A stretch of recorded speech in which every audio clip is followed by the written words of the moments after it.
ABC Listen. Podcasts, radio, news, music and more. Hi, it's Sam Hawley from ABC News Daily, the podcast that brings you one big story affecting your world each weekday in just 15 minutes. Is that a good thing to have someone like Taylor Swift there? Power in one sphere does not necessarily translate into power in another. Her role is to be a unifying figure. Join me for ABC News Daily. Find it on the ABC Listen app. There's this story in Greek mythology about the prophetess Cassandra. When Cassandra rejects the advances of the god Apollo, he retaliates and curses her so that her words will forever be dismissed and, worse, ridiculed. In a small town in the middle of New South Wales, one school worker is, like Cassandra, feeling the brunt of her peers' disbelief at great cost to all involved. Today on Background Briefing, we take you inside a regional school and reveal how someone's words can get lost in the system. Just a heads up, this story does contain references to suicide. It's reported by Gina McEwen and Catherine James. Unfortunately, Catherine can't be here as she has a commitment overseas, but Gina is with me now. How are you, Gina? I'm good. How are you, Tom? I'm well, thank you. Great to have you with us again. What have you been looking at? So we've been looking at a story that starts on a Tuesday night on a street in Dubbo. It's June in 2014. Okay. And we're starting with someone named Kim. Her name's Kim May. And she's walking to her friend's birthday party. She's walking down the main street of Dubbo. Okay, yeah. And it's pretty cold as well because it's June in Dubbo. Yeah, Central West, it can get pretty cold in June in Dubbo, yeah. Yeah. So Kim's pretty glad to duck into this very warm, very cosy pub. Newly opened. It's in one of those old converted banks, regional towns tend to do. Also very New South Wales Central West. Classic, yeah. Indeed, Yeah. And she's there for her colleague's birthday. Everybody was talking like usual. Happy birthday. So it's really this warm, tight-knit vibe when she's in there. Like everybody knows each other because they all work at this local public school called Delroy, which is a college that basically goes from year 7 to year 10 on that particular campus. They're all teachers, support staff, admin staff. There's this big, long table down the middle of the function room. Everybody sits down, they have some food, and when the meal's over... We're all got up from the table, I think, when you all get in a group talking with your mates and that. And all of a sudden she hears someone laughing. So she turns and she looks. And then he had the phone. And she can see on the screen something that she's completely shocked by. And it was photos of kids on his phone. And everybody thought it was funny. What exactly can she see? So what Kim says she saw was one of the students that she works with at Delroy. It's a kid who attends the support unit, which is part of the school for kids who are vulnerable. Maybe they have high needs, learning difficulties, or they might be nonverbal. And on the screen, Kim says she can see this teenage boy from behind struggling to walk with his nappy sort of halfway down his bum. Right. So you could see the top of his bottom was exposed. So they're all laughing at this? The guy holding the phone is laughing at the video, and Kim says everybody else was laughing too. And they thought it was funny. I was so angry. I did say, if you don't put that phone away, I'll shove it up your ass. The guy who's actually showing this video is someone that she works with. His name is Mark Prince. Okay. At the time, Mark and Kim are both support workers for vulnerable kids in the same unit at Delroy. And that's why she's super shocked at what she's seeing. So this isn't a photo, it's a video of something on his phone screen? Yes, she calls it like a moving image. Okay. And so everybody turns and looks at her. They all just looked at me like I was stupid. Like, no one said, oh, Kim, that's not right. And she can't believe it. That everyone else is laughing and she's the only person that sees that there's a problem with it. Yeah, so she leaves pretty much straight after that. She walks out.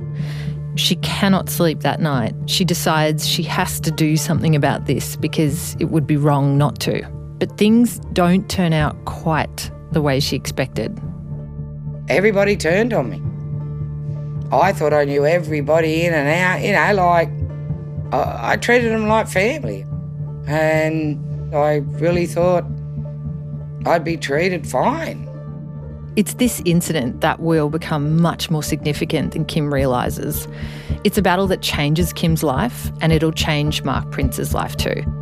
And in the end, it'll expose cracks in a system that's supposed to decide who can and can't work with our kids.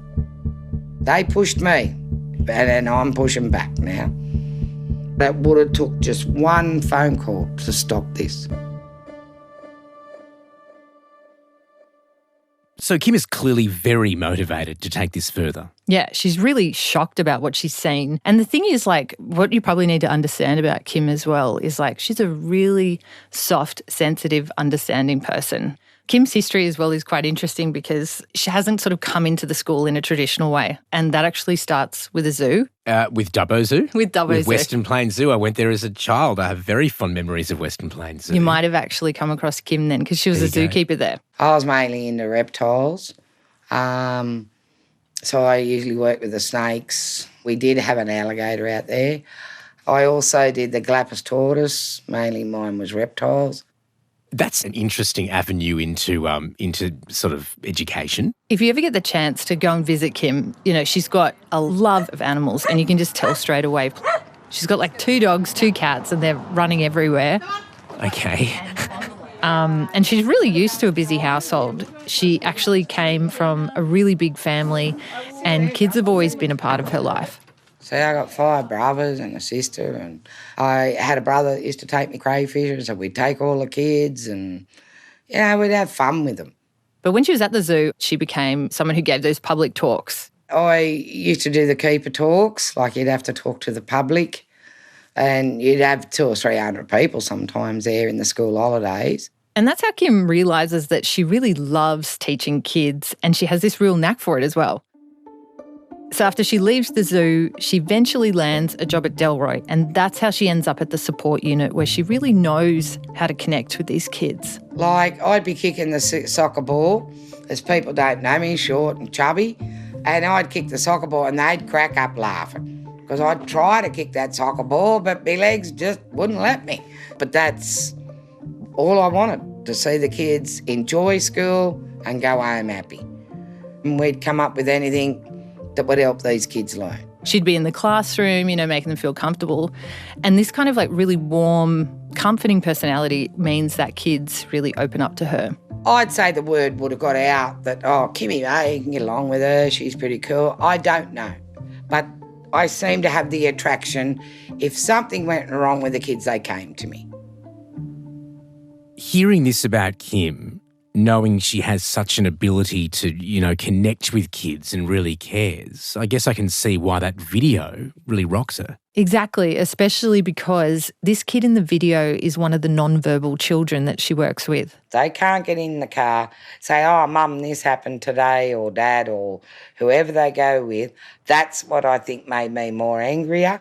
And so Kim's like, right, that's it. I need to report this, because she says she knows a code of conduct and she knows that it's against it. She thinks it's a child protection issue. Yeah. So I went down, let the principal know, and we sat there and she said, thank you very much. And she said, just leave it with me. And there doesn't seem to be, from what Kim can see, any consequences for Mark Prince. And Kim's like, something doesn't feel right here.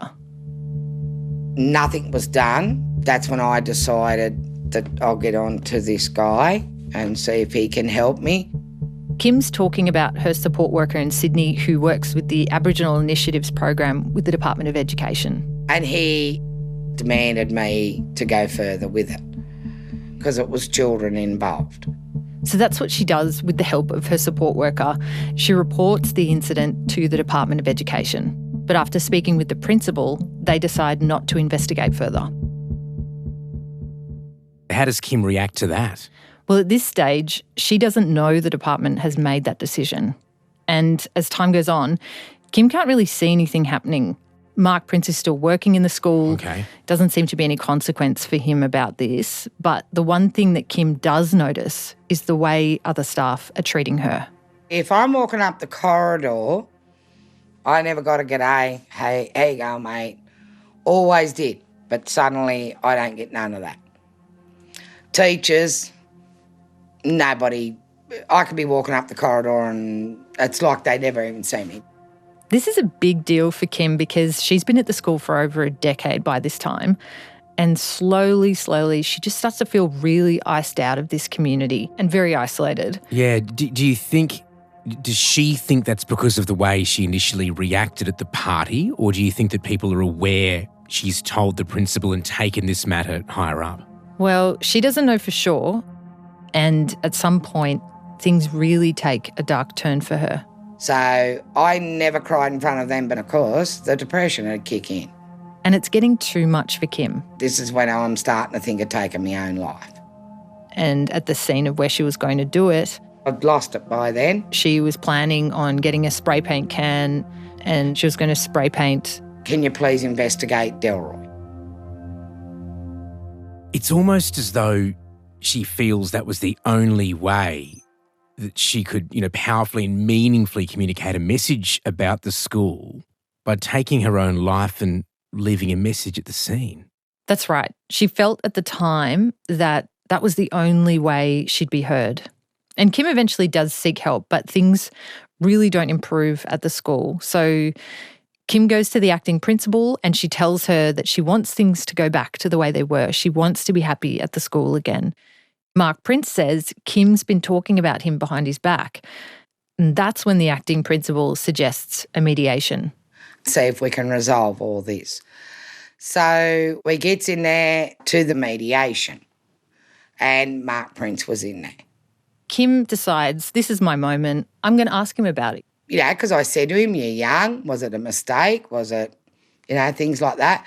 And then I said, did you or did you not take those pictures?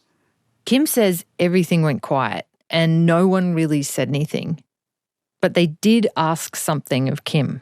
I wasn't to talk to anybody about Mark Prince. I was told if anybody brought Mark Prince's name up, I wasn't to talk about it. And if Mark was there, I had to walk away. That sort of must have made her feel like she was the problem. Well, that's right. But Kim thinks walking out of that meeting, maybe there'll be some consequences for him. But then nothing seems to happen. And eventually Kim decides it's time for a break from work. I know it was getting me depression. I was really down and out. And I thought the change would do me good. I wanted to get out of Dubbo. I wanted to get away from all this shit. And after 18 years, she decides she's not going to come back to Delroy. Because I'm known as a whistleblower. I don't want to come back. Oh, it hurt because I love the job. But what comes first, your health or your job? If I was believed in the first place, it would never have got to this. So, Kim quits. What happens to Mark Prince? Well, at the time of that video incident, Mark had only been at Delroy for a short time. He worked as a support worker in the unit where Kim was for about 6 months. And then he gets a job as operations officer for a charity called the Clontarf Foundation, which is embedded in schools like Delroy, and it aims to help Aboriginal boys improve their attendance and finish school. And the workers help kids with sports like footy as well. So they're literally embedded in the school grounds and in the education program. Right, so still at Delroy? Yeah, and he works there for another few years, but then he suddenly resigns. Oh, what happened there? Well, I'll get to the reason why in just a sec, but it relates to something we've discovered. Okay, what did you find? A few years after he left Clontarf and Delroy, Mark Prince's name is placed on a confidential list. It's a list kept by the New South Wales Department of Education, and it's a list of people not to be employed by the department. Wow, okay. Someone might be placed on this list if they're found guilty of a serious offence, misconduct or performance issues at work, if they lose their working with children check, or if they fail to meet professional standards or employment conditions. And people on this list aren't allowed to work for the department or enter New South Wales public school premises. So how did Mark Prince end up on this list? Well, we've discovered that the New South Wales Department of Education investigated Mark Prince in 2022. How did you find that out? We saw a letter that the Department of Education had sent to Mark to inform him that his name has been placed on the not to be employed list permanently. Permanently? Yeah, permanently. Okay, well, that sounds serious. And we've seen other leaked documents as well. Across 2021 and 2022, there was an investigation into Delroy. So I suppose Kim kind of got her wishes in the end. Yeah. And that's how allegations about Mark Prince's conduct were finally investigated, along with other complaints relating to other teachers and their treatment of students. So in total, 13 investigations into alleged misconduct at Delroy were conducted. But what got leaked to us was the investigation documents and findings into Mark Prince. This has helped us to really piece together the chain of events that led to Mark Prince being added to the not to be employed list. It's this really rare insight into the inner workings of the Department of Education. Right. How these investigations work and how decisions are made around who can and can't work with children. Yeah. So what do the documents show? Well, they show that Mark Prince was investigated over multiple allegations, 26 in total. Wow. 15 were sustained. 15. And 11 weren't due to insufficient evidence. Okay. One of the ones that was sustained was the video incident, which is the one that Kim reported him for. Mark did admit to filming that vulnerable student, but we do know from reading the documents that there was conflicting evidence about whether the child's bottom was filmed. Another sustained allegation is that Mark bought and supplied alcohol to teenage boys while they were on a football trip to Bathurst. So I mean, we're talking about supplying alcohol to the students.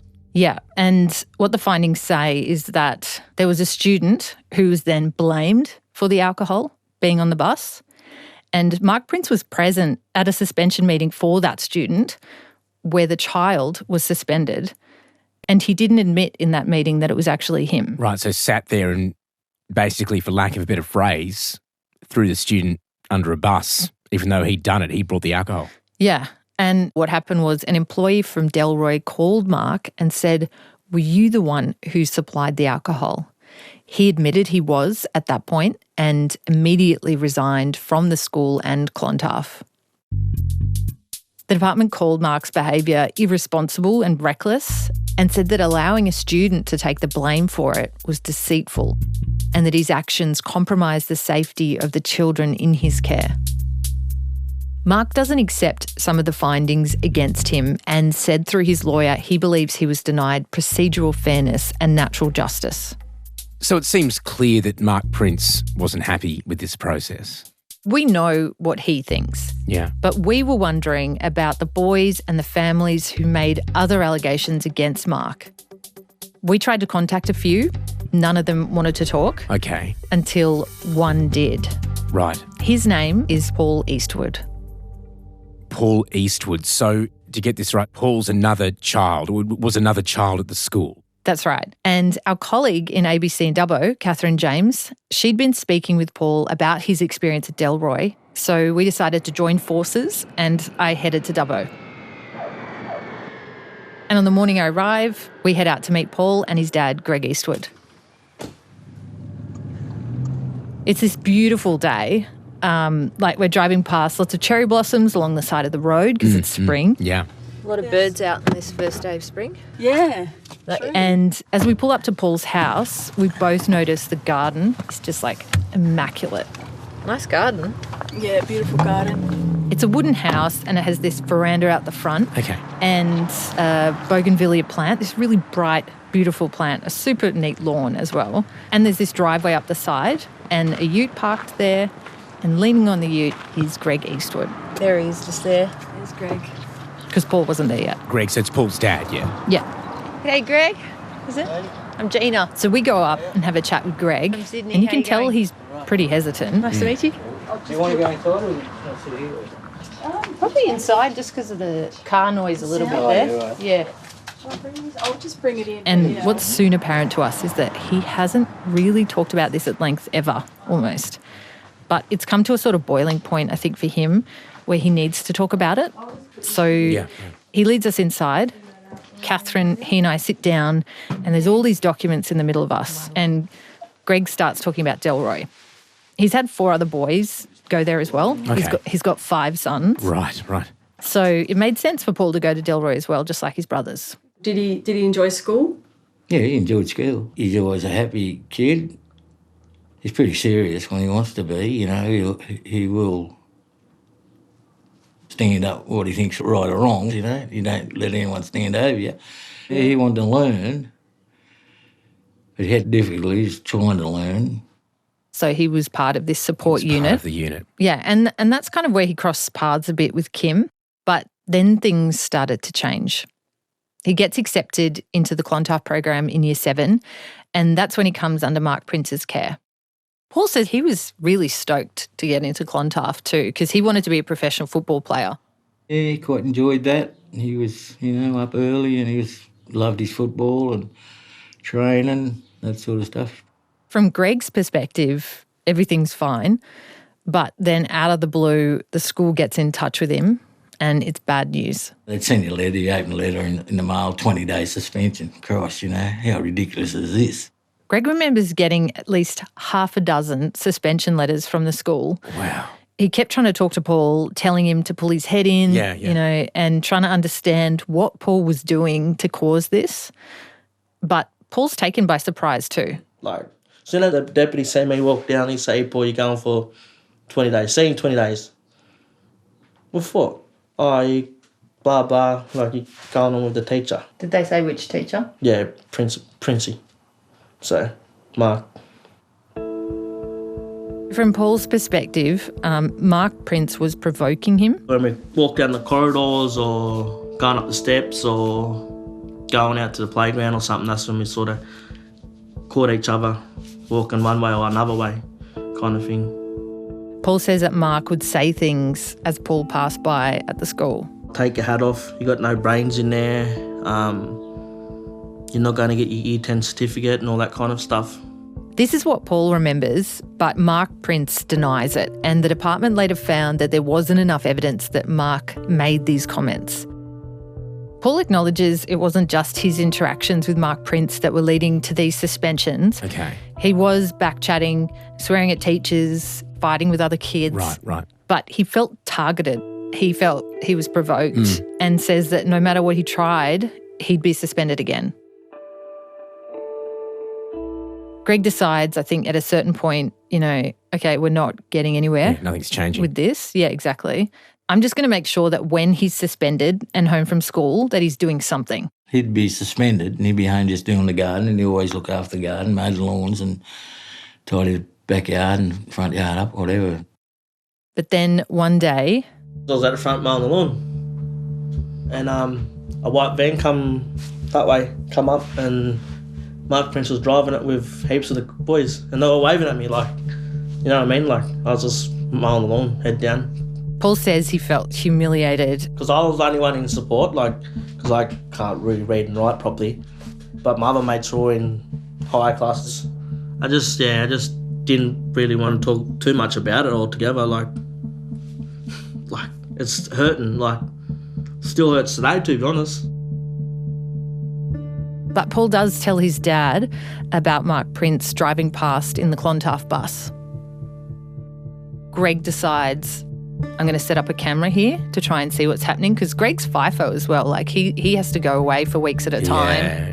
And what Greg discovers is that the bus going past, this isn't an isolated incident. Had a look on the cameras, here's the bus going past again, you know. Paul couldn't do anything, you know, he's only a young boy.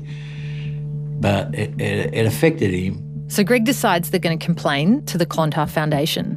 So the suggestion here is that Mark Prince is deliberately sort of deviating, rerouting the bus to deliberately drive past the house. It's not like it's on his normal journey to school. Well, apparently there were other Clontarf students living nearby, so it was on the way. Mark Prince did admit that he would sound the horn of the Clontarf bus in the vicinity of the Eastwood house. Right. But the investigator found there was no evidence to suggest that this was intended to be threatening or sinister. Right, okay, so what happened when the Eastwoods went to Clontarf about this? After the Eastwoods complained, Mark Prince agreed he wouldn't drive past the Eastwood house anymore. Paul, at a certain point after all these suspensions, his resolution is, when I come back to school after these suspensions, I'm going to try my best to make it to the end of the term. He says without that's being his goal. suspended. Yeah. I mean, it's sad. It's sad a kid's got to face that. He says that he tried to show up early to the Clontarf room for training before the door even opened. I was always first one there in the mornings, like waiting for him to open the door and that. So he was really trying to get to the dream of being a professional football player. Yeah, I cared about going to school as well. Which is really why it stung when Mark Prince said something to him. He kicked me out of Clontarf. I was burnt up. Like, I was angry because I was always the first one there. And, like, yeah. And then to him to say that, yeah, that's burnt me up a bit. And I just said, I'll do whatever, mate, blah, blah. Just walked away, slammed the door. The Department of Education investigation found Mark did threaten to kick Paul out of Clontarf. While it didn't find that it was misconduct, the department said this was not in keeping with management expectations. But for Paul, all these things piling up at school made life really hard. Yeah, just locking myself in my room, like black room. My mates would come in, knock on the door, come on, we'll go and kick the footy. Nah, bro, I'm sick or something. He says that he just didn't want to go outside much anymore. Like, I always sat in here and think, like, what's going on? Like, what could the reason be for him to target me so much? He was crying at night time, wondering what he'd done, and saying, I don't even know what I'd done. You could hear him crying, but he wasn't saying anything. You could hear him crying. He'd be just thinking, like it's hard to say. Go out and kill myself or something like that. At school, Paul's feeling really down and isolated. And there's one other person other than his dad that he can trust. Mm-hmm. Kim. Yes. So one day he gets up the courage to go and talk to her. I think he was out playing football or something. And then you get to sit on the side and he come up and he went to say, look, I'm having trouble with Mark. And Kim stops Paul mid-sentence as he says Mark Prince's name. And I said, I'm not allowed to talk about it, mate. I've got to walk away. Because this is after the 2014 incident with the video at the birthday party, right, and the mediation. So she's been told if his name's mentioned, she can't say anything. That's right. Like, it was sort of hard because how close Kimmy was to everyone and, like, with all the kids in that area. And then, yeah, try to talk to Kim about it and Kim say, shut up, I can't talk. You can't imagine what would be going through his mind. He wouldn't know the background of why she can't talk. That must have been devastating. Yes, it was. And when Catherine asked Paul about it, he broke down. What did you understand? Oh, shit. Yeah, just... yeah, it got me now. I've got nothing. I can't now.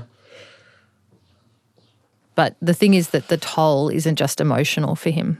Like my schoolwork, like reading and writing that. So, like when I year 8, I could read and write like pretty good, and now I can't even read and write myself. Like, yeah, pretty shocking. It's really set him back. Yeah, and he's 25 now. Yeah. And the impact isn't just that he can't read or write.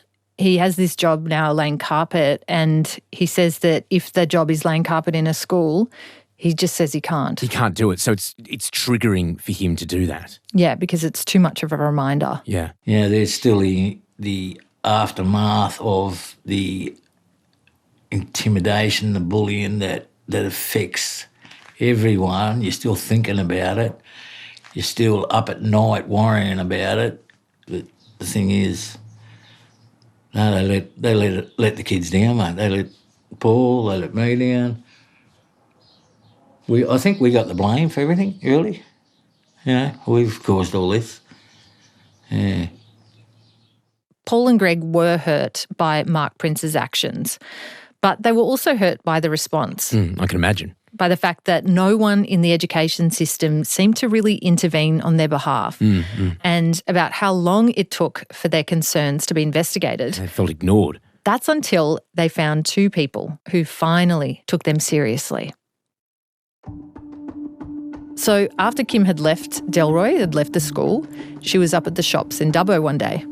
Paul's brother, Brad, was there. And Brad was saying to me, how you going? Then he said, well, Paulie's not doing real good. I said, what's wrong with me mate, Paulie? Because this is how I talk. And he was saying, mention Mark Prince's name. I said, I beg your pardon? And he said, I think you and Paulie and Dad should catch up. Because when you speak up and say something, you think you're alone. It's very rarely that you find a couple of people that have got the guts to stand up and say, that's what happened. And that was Kim and that other lady. No one wanted to listen to us.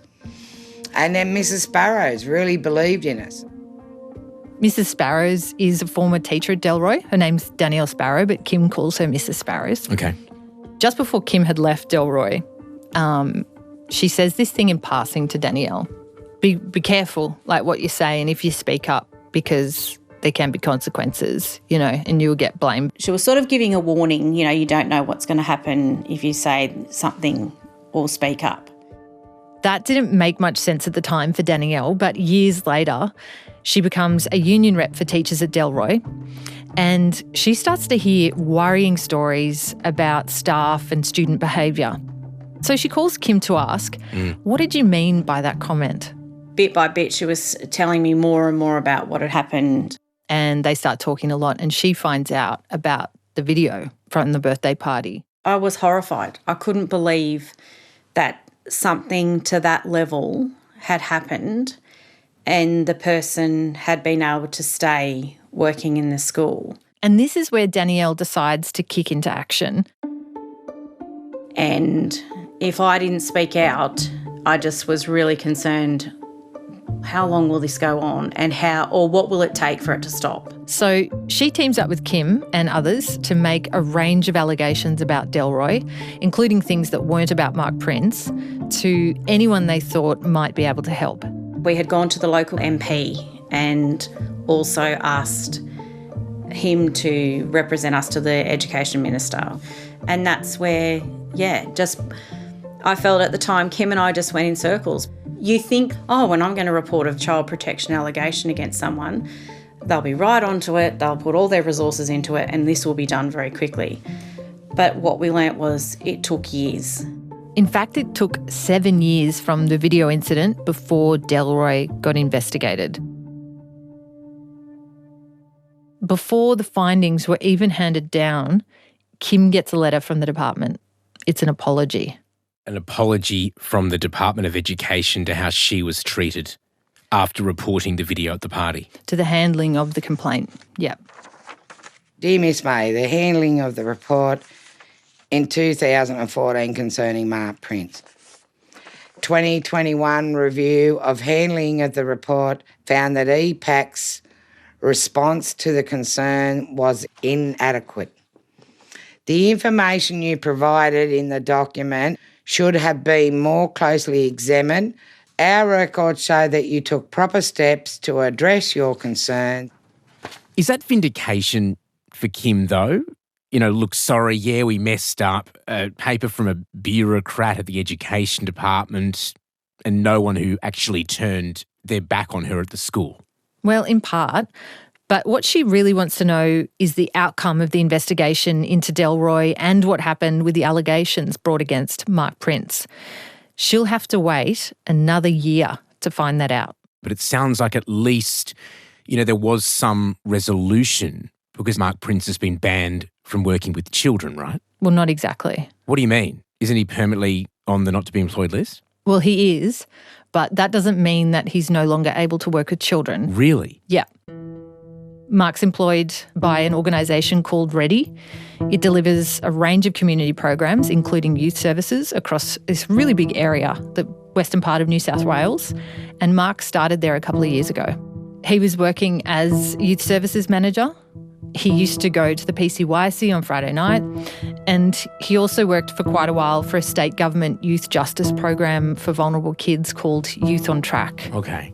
So while Mark Prince is on the not to be employed list with the Department of Education, he's still running a youth program for another New South Wales government department. Did people at Reddy know he was on that list?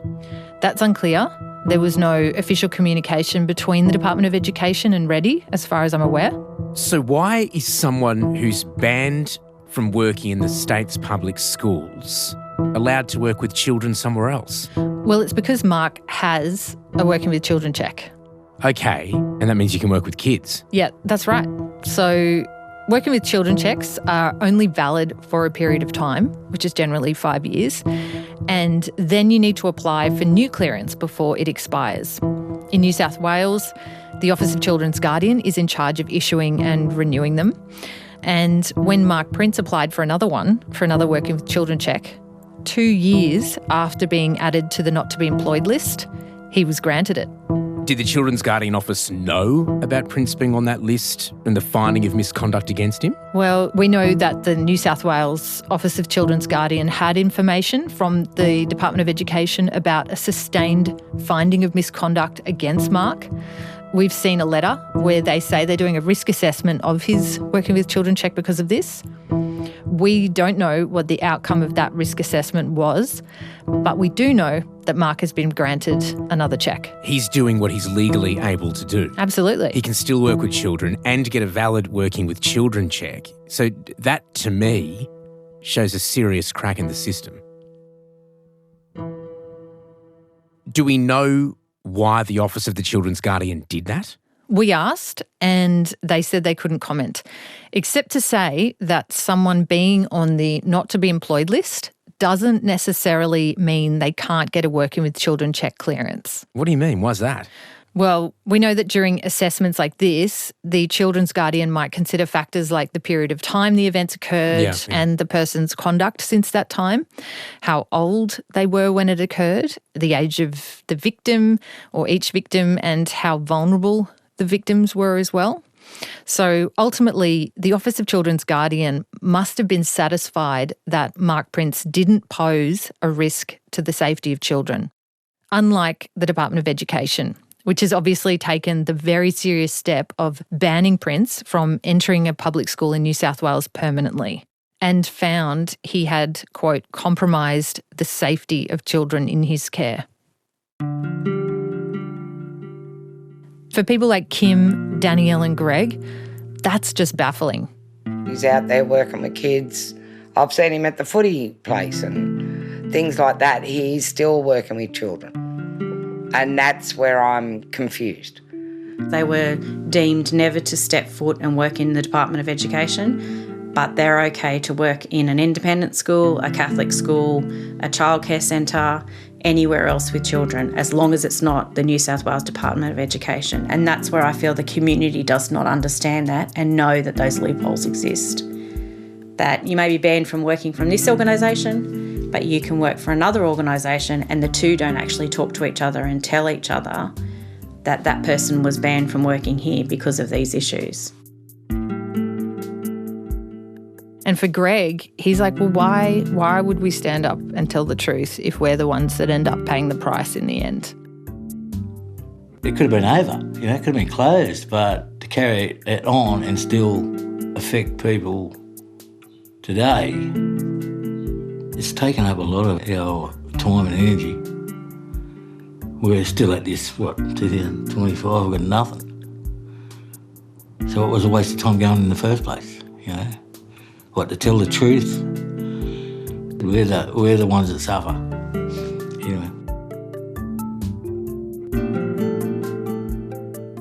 Background Briefing's sound producers are Lila Schunner and Ingrid Wagner. Sound engineering by Anne-Marie de Bettencourt. Fact-checking by Justine Landis-Hanley. The rollout producer is Ben Sveen. Max Chalmers is the supervising producer. Fanu Falali is the executive producer, and the reporters on this story are Gina McEwen and Catherine James. A special shout-out to our other colleagues at ABC Western Plains who helped with this story. I'm Thomas O'Reilly. You can subscribe to Background Briefing on the ABC Listen app. Thanks for listening.